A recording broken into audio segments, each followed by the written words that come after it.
We have a wonderful group of student presenters here for you today. And we also have just like a few other things. So speaking of student arts, these pins that we're selling, 3 for $1 up here if you've seen them, they are like mostly made by students, like your peers. So consider buying them. Like those lanyards that you guys all wear all the time, like it kind of makes it look cool to wear a lanyard again. So maybe just think about buying them. And then we also have this poster right here by the amazing Drew Turnovitz. She's a senior. So, you know, you guys, your names are on the poster. So your names could be next to like Naomi Shahid Nye or Grant Dawson. So pretty big deal if you want to buy a poster for $10. All the profits benefit Writers Week so that we could bring in some amazing writers for you guys and entertain you. We have some free talent on the stage right now. So let's get to them. And first up we have Iris Coe.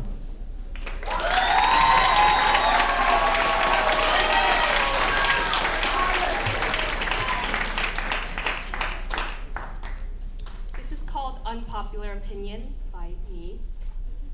So, lately I've been seeing a lot of Reddit threads or retweets of unpopular opinions, like Shrek 2 is better than Shrek 1, or my friend who infuriated all the Facebook moms by saying that the coronavirus isn't going to last that long because it's made in China. But anyways, I thought about how fun it would be to share my own unpopular opinions on food, because who doesn't love food? Now, there are tons of great dishes out there, but some of them I just can't really agree with. Imagine, it's a nice hot summer day, a perfect day to go to the pool and feel your skin soaking up the sunlight, and someone decides it's a good idea to offer watered down deformed celery. In case you didn't already know what I was talking about, it's watermelon. Watermelon is disgusting. It tastes like a cucumber dipped in syrup, and if you like watermelon, I can respect your opinion, but I think I'm right and you're wrong, and it's gross. However, on the contrary, there are some foods that you guys just don't appreciate enough. What's one food that you see at every party, every social event? Pizza, I heard someone say over there. And don't get me wrong, pizza isn't terrible, but I think it's pretty bad. Apparently spinach or broccoli is acceptable on pizza, but when I say I like Hawaiian pizza, suddenly everyone treats me like I'm the guy who likes Shrek 2 better than Shrek 1. The cool taste of sweet pineapple along with the warm, savory breading of pizza is the perfect combo. As Mark Twain once said, I can resist anything but temptation. Some foods are just a complete mystery to me. I'm not sure why, it's not that hard to understand, but I can't seem to wrap my head around it. For example, I love guacamole. I think it's great with chips, as a dressing, but if someone gave me an avocado, I would absolutely not be able to eat it. It would make sense if the difference was tomatoes and ketchup or potatoes and french fries, but an avocado is literally the same thing as a guacamole. And I know this is true, but sadly, it's still an obstacle I can't overcome. Another thing that piques my interest is my fear of waffles. They're terrifying. Why eat waffles when you can stick to classic pancakes? Waffles are just pancakes, but like with abs. They're like the shredded guy your girlfriend tells you not to worry about, but we all know how that went. Oh, and did I mention, in case you're considering it, I'm just gonna put it out there, deodorant does not taste good. And my friend asks, you eat deodorant? And I said, no, are you dumb? Why would I eat it if I don't like how it tastes? When I told her that, she started sweating profusely. Anyways, we've made it through to the end, and no one's thrown any avocados at me yet, so I'm gonna take that as a good sign. Maybe some of you even agree with what I have to say, but maybe too scared to express that confidently. But no matter what your belief in food is, or anything else for that matter, don't let other people get jalapeno business.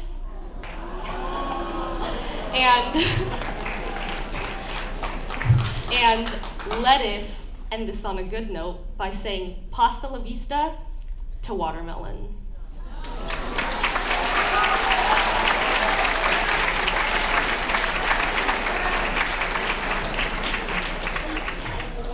Next person going is Angelina Zhang.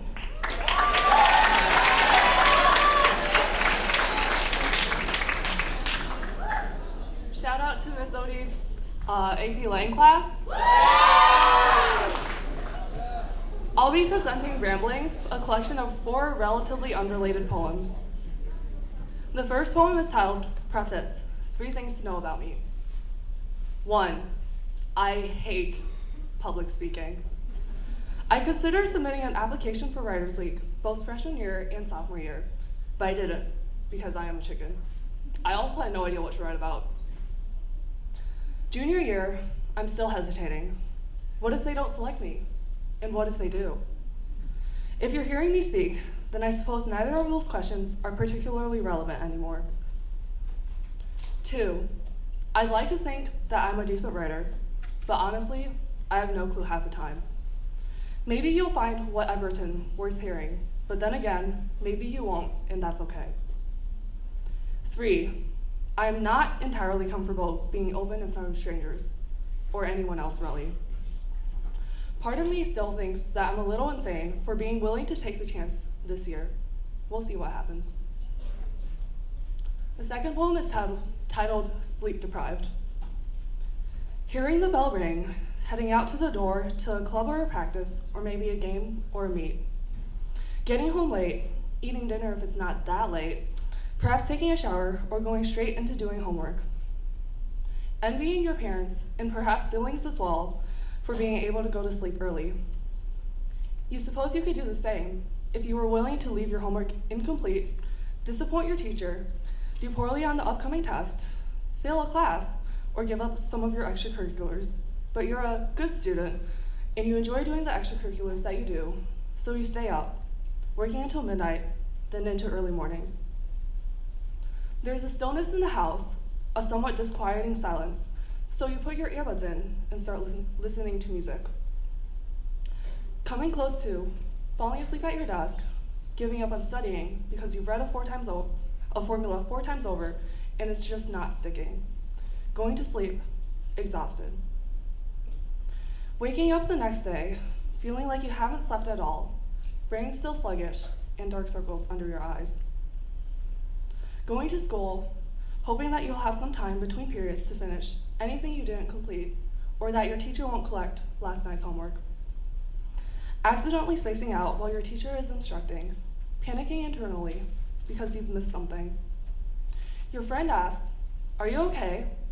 And you smile wearily and nod, just tired. Feeling more forgetful than usual, trying not to close your eyes for more than a second, because you know you might fall asleep if you do. Your teacher inquires, "How are you?" And you grin a little because you know that she knows what your answer will be. "I'm tired. How are you?" And when the bell rings, the cycle repeats again. Not all days are as bad as others, and you sleep as soon as possible on days that you have little work to do. But in the end, by the time Friday rolls around, you're still sleep deprived. The third poem is titled Memory. Memory is a strange thing. Sometimes an incident from years ago will come to mind, and the scene is so clear, so vivid and detailed, that it's as if only a day had passed between then and the present. Other memories are more blurred, composed only of bits and pieces, the sound of someone's laughter, the smell of an ocean, the expression on someone's face. The remnants of a few have faded to the extent that I am no longer quite certain whether they are true memories or merely highly realistic figments of my imagination. The last poem is titled Unknown. Some people crave fame, the admiration of fans, the flashing of cameras, the feeling of being known. Some people crave popularity, the knowledge that they are admired, the affirmation that they fit in, the validation that they are known. But to be known is to face the constant judgment of others, the pressure of having people watching, criticizing every word, every action, every move. To be known is to lose the tranquility of anonymity. People fear death because it poses an unknown. But while what is known may offer the comfort of familiarity, the unknown holds the allure of mystery. Though the known may be set in stone, the unknown leaves room for imagination, for creativity, and for possibility. Thank you.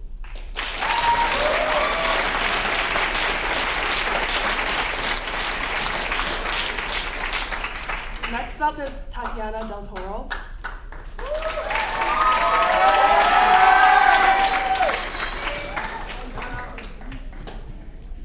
Hello. Oh, shoot. Wait, okay. Shout out to my native speakers, my Spanish class native speakers.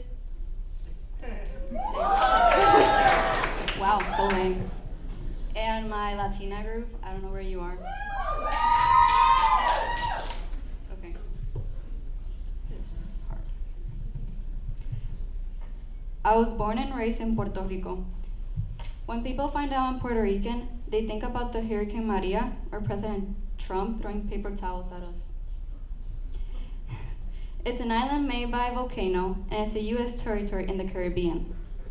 A little bit about Puerto Rico and me. It's a hot island with only 3 million people. The people are very nice.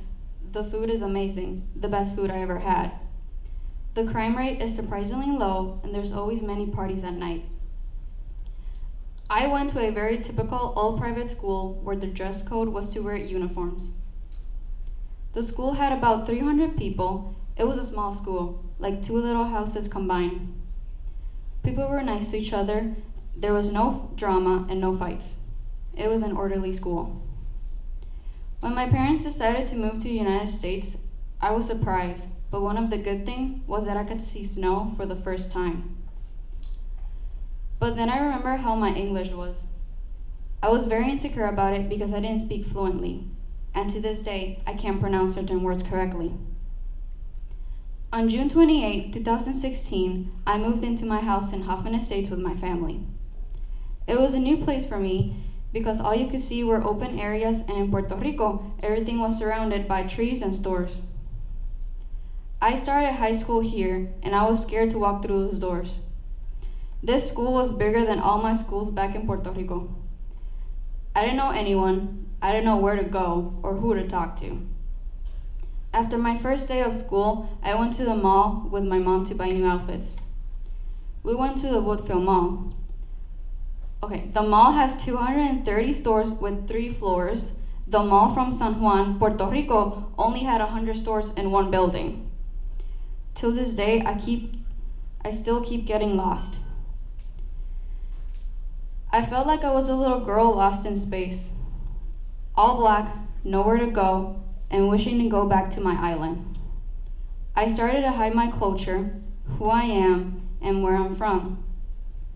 I tried my best to fit by pretending that I was someone that I'm not, hiding my true self because I was so afraid of being judged. Eventually, I stepped out of my comfort zone towards the end of sophomore year. I slowly started to open up to people and made some really great friends. I joined the softball team. It made me feel active, and I met amazing people along the way. Everything started to look great, and I definitely wasn't the shy person I was before. Overall, I'm happy that I'm here. Thank you.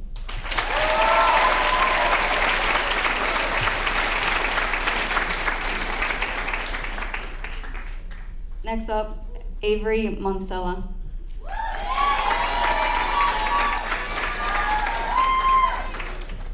Hi.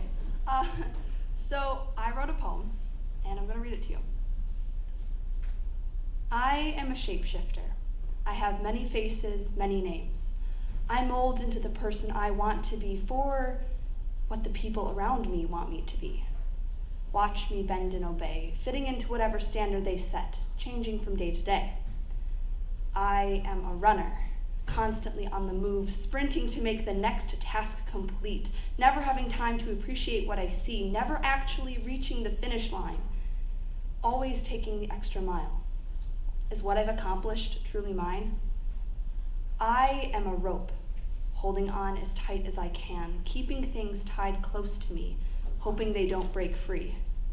Fearing the worst, I imagine the things I truly care for slip away, then reminding myself that this won't happen.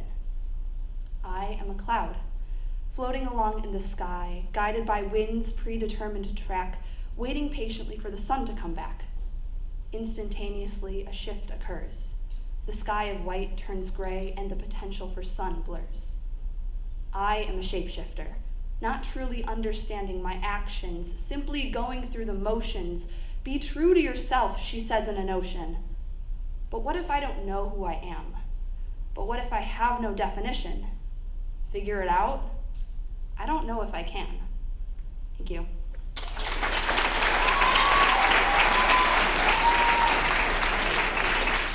Up next, we will have Tom Brinkerhoff.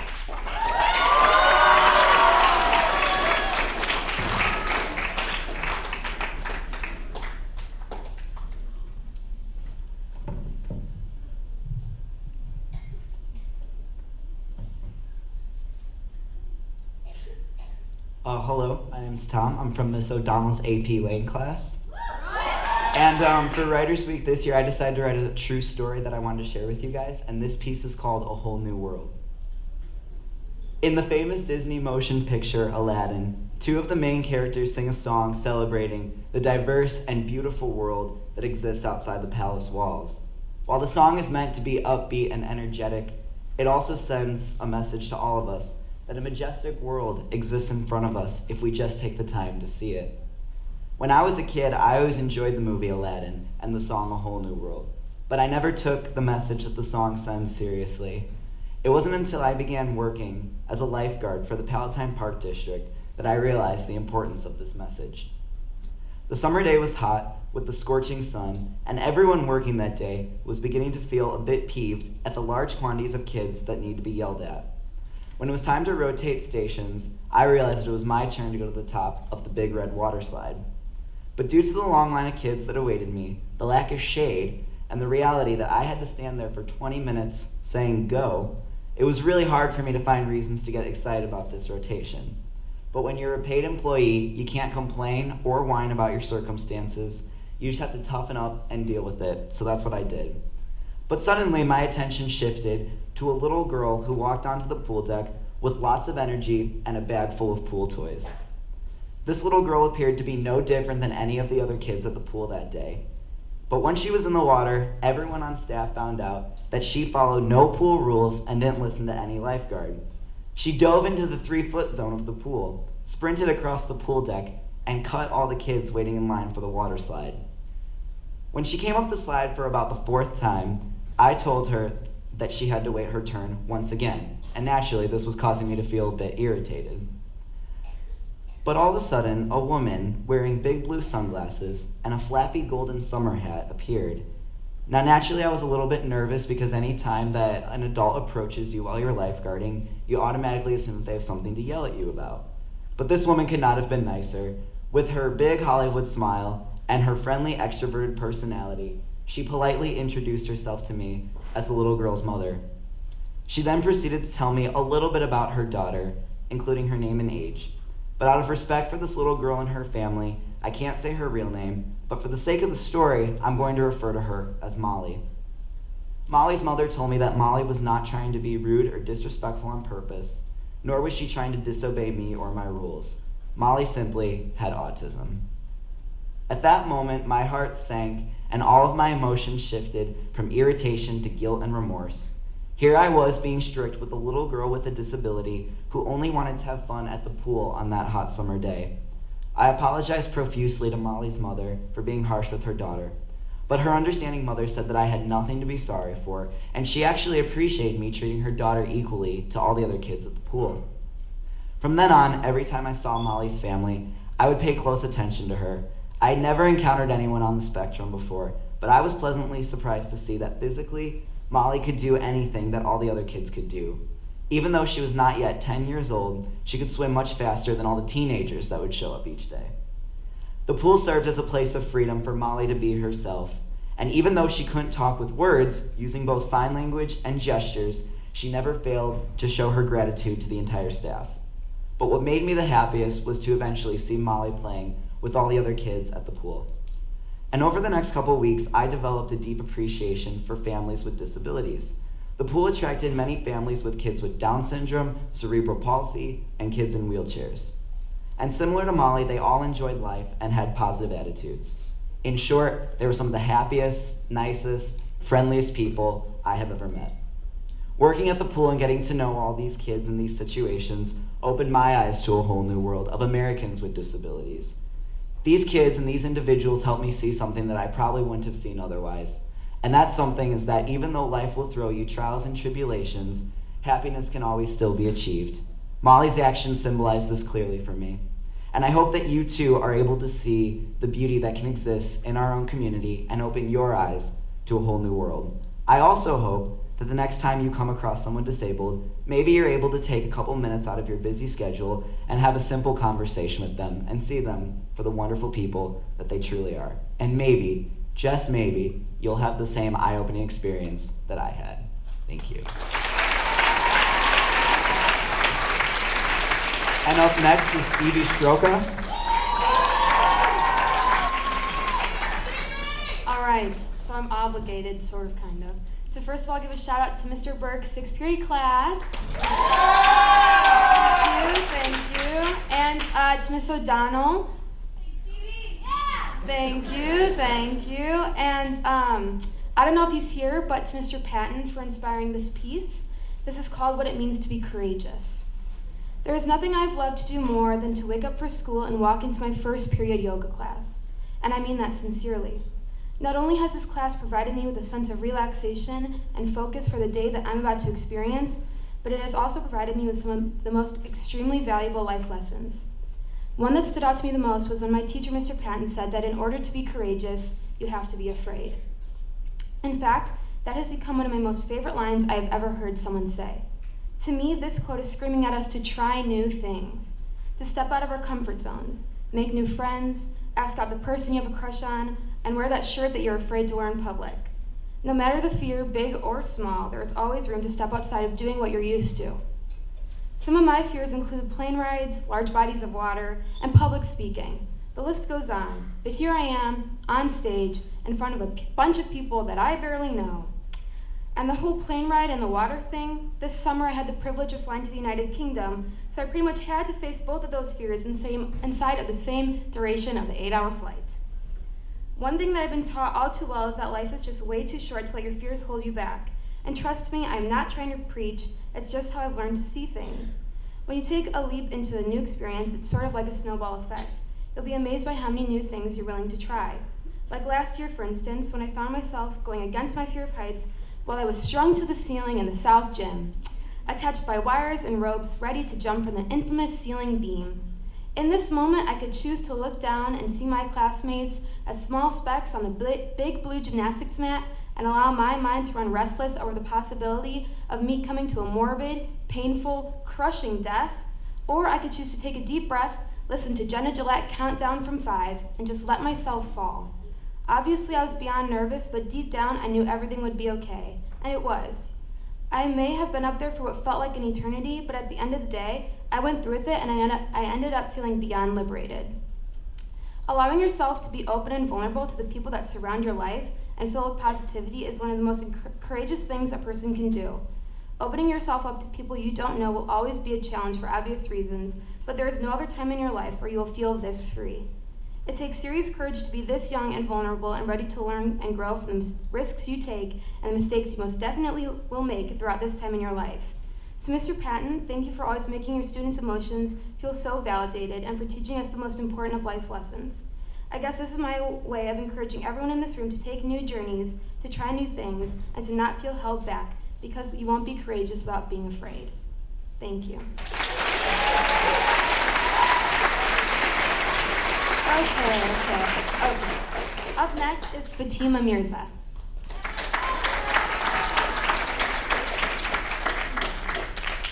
My class is probably tired of shouting, but here's another shout out to Miss Odie's AP Lane class. In life, there are many important and unimportant things. An example of something unimportant would be YouTube Rewind 2019. What is important, however, is the Holocaust. Why are we taught about it in all our history classes, and why is it something that everyone knows about? Maybe it is because 6 million European Jews were killed and it was a case of racial discrimination, or that it was a mass genocide where women and children weren't spared either. Or maybe it was because it was simply wrong. Though the Holocaust was over 70 years ago, we still remember it today to remind ourselves that something like that should never happen again. Nowadays, people wonder why America didn't help in putting a stop to the Holocaust. Americans argue that they didn't get involved because they didn't know what was happening and that they didn't have access to such information. When America did decide to get involved in World War II, it was to defend democracy rather than rescue the Jewish victims. Today, many Americans regret not helping sooner, since they believed it was America's moral responsibility to stop the mass genocide. So why am I telling you all of this? You probably studied this in your history classes. Well, what if I told you that there is another Holocaust happening right now? There are about 3 million people being held in concentration camps in China right now because of their religion. These people are a Turkic ethnic group called Uyghurs and are mostly Muslim. China is trying to reform these people and force them to give up their beliefs and culture. If they don't, they and their families are threatened.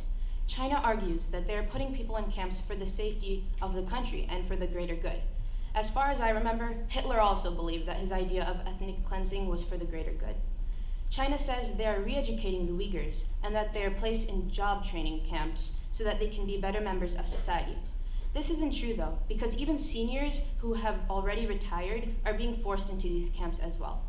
Those who have escaped these camps, as well as former guards, say they have been tortured and the conditions are absolutely horrendous.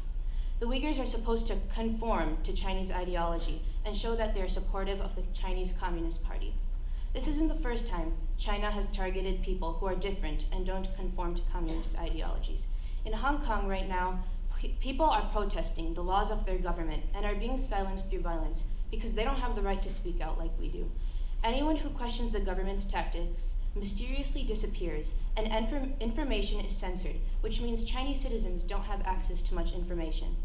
Schools in China also don't teach all the facts. Some of you may have heard of Mao Zedong, a Chinese communist leader who was responsible for the deaths of tens of millions of people. Chinese schools and textbooks, however, portray Mao as a leader, showing the extent to which content is censored. The Falun Gong, a Chinese religious group, are being persecuted too, and are treated as if they aren't human. They're killed and their organs are harvested, a practice which is being used in the Uyghur camps as well. Fan Bingbing, China's highest paid female actress with a net worth of $100 million, was gaining popularity for being a feminist icon. China feared how influential she was becoming, and suddenly she disappeared for 3 months. When she returned, she had become reformed and started praising the Chinese Communist Party. All these people who simply talk about their views and try to practice their beliefs disappear, and through methods such as torture, they are forced to reform themselves. In the Uyghur camps, people are forced to take unknown medications, women are raped, children are separated from their parents, and people are disappearing. The whole goal is to wipe out the Uyghur culture, no matter the cost. Outside the camps, Chinese officials have moved into Uyghur homes to monitor their activities and have the right to abuse the families living there. These are the first stages towards another mass genocide, and yet no one is taking action. We all know that what is happening is wrong, but how can we do anything? As high schoolers, it's difficult to make massive changes overnight, but we can definitely spark some change. The first step is to raise awareness. Many say that awareness doesn't solve a problem, and yes, it may not solve the problem directly, but it definitely helps with coming up with a solution. After all, you can't solve a problem you don't know about. By helping to stop this mass genocide happening right now, we have the option to make the right call. Let's not allow history to repeat itself. Thank you.